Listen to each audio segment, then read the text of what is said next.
हमारे स्थानीय हमारे बड़े भाई साहब और ऐसे आयोजनों को बिल्कुल नजदीक से देखा है। आपके स्वागत के लिए मैं आग्रह करूंगा समिति के वर्तमान अध्यक्ष सम्मानीय श्रीमान राजकिशोर जी, समिति के वर्तमान महामंत्री सम्मानीय से भी आग्रह रहेगा कि आज के कार्यक्रम के मुख्य अतिथि जो कि बारंबार आपसे आग्रह रहेगा, हमारी बहुत बड़ी शान, हमारी सामाजिक छवि का एक संजीदा व्यक्तित्व हमारे बांदीकुई की रेल नगरी और खेल नगरी की धरा पर पधारा है। बांदीकुई का तमाम सामाजिक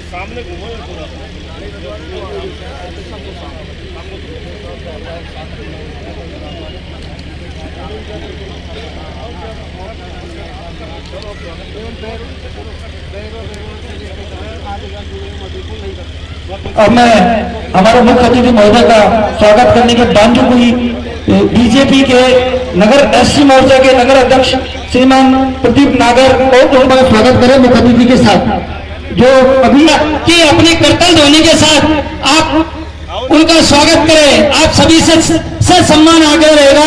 आज के कार्यक्रम के मुख्य अतिथि के सम्मान में कृपया तालियों की गड़गड़ाहट और गूंज इस पंडाल को गुंजायमान कर के कार्यक्रम के मुख्य अतिथि माननीय डॉक्टर प्रेमचंद जी बैरवा सहित उनके साथ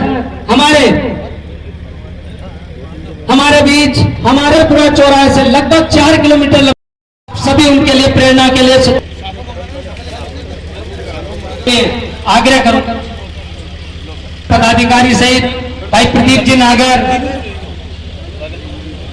भाई हरिनारायण जी, भोलाराम जी दिलर साहब और मैं उनके अतिरिक्त किसी में देखी होगी हमारे बीच आदरणीय में आज का जो बाबा साहब की 133वीं जयंती मनी, आप भी आज के जो हमारे मुख्य अतिथि महोदय का स्वागत कर लिया, वो कृपया मंच से जाकर है। पुनः आपसे निवेदन रहेगा कि 31 किलो की माला बांदीकुई एससी मोर्चे की जो टीम है उनकी तरफ से भव्य स्वागत। इस बात के लिए जोरदार तालियां बनती। आप सभी से निवेदन है अनुरोध है कि एक बार जोरदार ताली से स्वागत करें।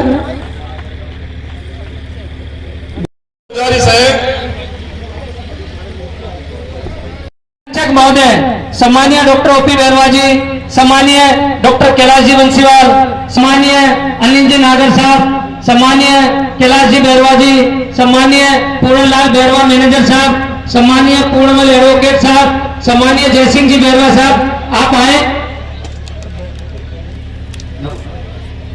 जी नागर साहब, आप भी एससी मोर्चा अध्यक्ष हैं, आप भी आए। आपसे भी आग्रह रहेगा कि आज के कार्यक्रम के मुख्य अतिथि सम्मानीय माननीय डॉक्टर प्रेमचंद जी बैरवा जी के जयंती पर मैं सबसे पहले बाबा साहब के चरणों में नमन करता हूं और आप सभी को बहुत बहुत शुभकामनाएं और बधाई देना चाहूंगा।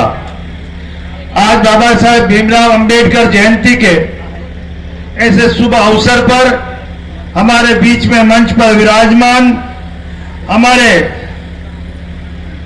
बंते जी, जिनको प्रणाम, हमारे समाज के बहुत ही पुराने जिनका घर और जिनका परिवार इस राजनीति जीवन में एक बैरवा समाज का नाम रोशन कर रहे थे, ऐसे सम्मान्य विधायक सिकराई विक्रम जी बंसीवाल साहब हमारे बीच में विराजमान, आपके लोकप्रिय, आपके सुख और दुख में हमेशा काम आने वाले और आपके विकास कार्यों को आगे बढ़ाने के लिए युवा और जुझारू विधायक सम्मान्य भागचंद जी टाकरा साहब हमारे बीच में विराजमान, श्रीमती गोरा देवी जी, श्री रामकिशोर जी बैरवा सरपंच पामड़ी अध्यक्ष अंबेडकर जयंती समारोह, श्री भवानी सिंह जी माल जी, कृष्णा भारती जी पंचायत समिति सदस्य, पिता तुल्य बुजुर्ग मेरे युवा दोस्तों और मातृशक्ति को प्रणाम करता हूं। मैं सबसे पहले हमारे भारत निर्माता बाबा साहेब अंबेडकर की इस जयंती पर आप सभी को बहुत बहुत शुभकामनाएं देना चाहूंगा कि बाबा साहब भीमराव अंबेडकर जी ने हमारे लिए संविधान निर्माण करके और हमारे लिए ऐसे प्रावधान करके गए हैं कि जिनकी वजह से आज मैं आपके सामने खड़ा हूं और मेरी समाज के जितने भी आईएएस अधिकारी है या कोई कर्मचारी है वो उन्हीं की देन है, जिसकी वजह से हम आज इस जगह पे और हमारी समाज का उत्थान कर पाए हैं। चाहूंगा कि व्यक्ति किसी भी समाज का हो, व्यक्ति कोई भी हो, लेकिन उसको क्यों पूजे जाते हैं? बाबा साहब को आज हम क्यों पूजते हैं? हम कोई अच्छे जानवरों में से किसी गाय को भी क्यों पूजते हैं? हम किसी अच्छे पेड़ की पूजा क्यों करते हैं?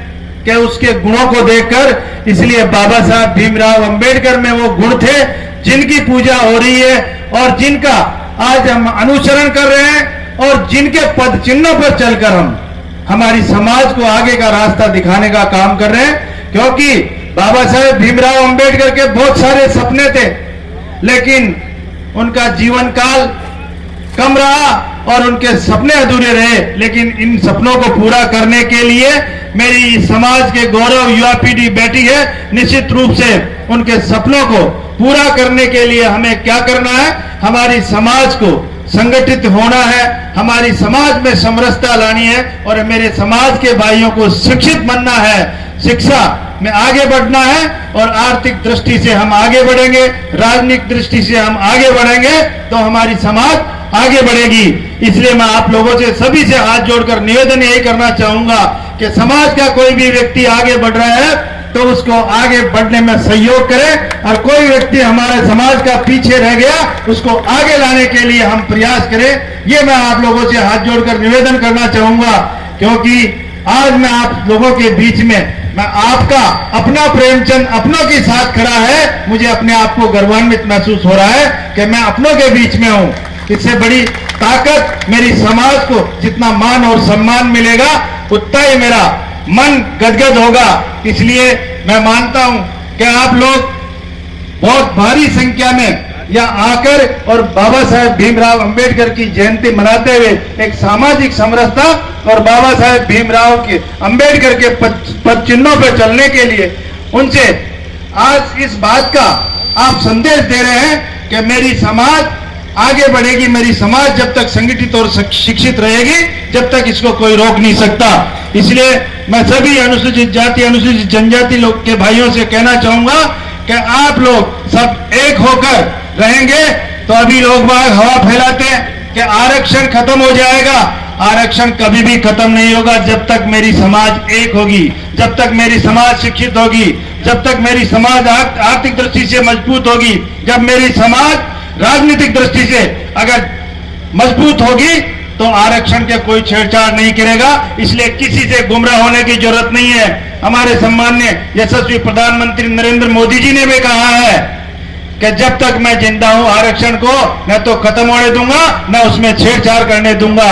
इसलिए मैं भाइयों किसी से गुमराह होने की जरूरत नहीं है। मैं आदरणीय यशस्वी प्रधानमंत्री जी का बहुत बहुत आभार प्रकट करना चाहूंगा कि उन्होंने जो इस हमारे बाबा साहेब भीमराव अंबेडकर का मान और सम्मान करके एक पंच तीर्थ निर्माण करके उनका सम्मान बढ़ाया, मेरी अनुसूचित जाति अनुसूचित जनजाति का मान और सम्मान बढ़ाने का काम किया है। इतना ही नहीं, उन्होंने डाक टिकट से लेकर संविधान दिवस से लेकर और अनेक कार्य हमारी समाज के और बाबा साहेब भीमराव अंबेडकर के सम्मान के लिए किया है। हमारे अटल बिहारी वाजपेयी जी हमारे पूर्व प्रधानमंत्री, उन्होंने भारत रत्न की उपाधि दी तो बाबा साहेब अंबेडकर को उन्होंने दी है। इसलिए हालांकि हमारे बाबा साहेब भीमराव अंबेडकर को पहले की पार्टियां कई अपमानित भी की थी, वो आप लोगों को सबको पता है। लेकिन आज हम जो हमारे बाबा साहब अंबेडकर को और हमारी समाज को आगे बढ़ाने के लिए, हमारी समाज के लिए कार्य करने वाले लोगों को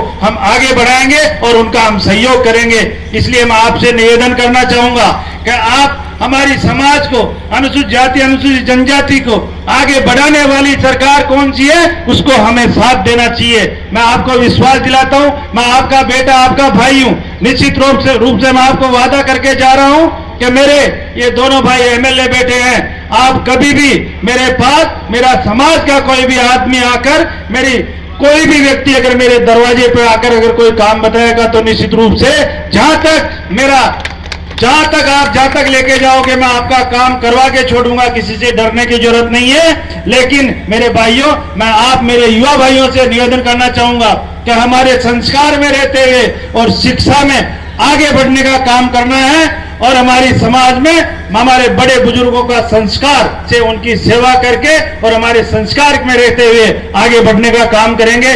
आप कभी भी अगर युवा भाइयों के लिए भी कभी भी पढ़ाई से संबंधित कोई भी कहीं दिक्कत आए तो ये आपका भाई, आपका बेटा आपके बीच में, आप कभी भी मेरे पास आ जाना। मैं आपसे निवेदन करना चाहता हूं, कोई भी आपके सामाजिक कार्य हो, चाहे आपके विकास के कार्य हो, निश्चित रूप से ये भाई बेटे हम सब जाके आप लोगों के लिए लड़ाई लड़ेंगे और आपका काम करेंगे। आप लोगों ने आज मुझे यहाँ पर बुलाकर जो मान और सम्मान दिया, इसके लिए मैं आपका बहुत बहुत आभारी हूं। बहुत बहुत आपको धन्यवाद। जय हिंद, जय भारत।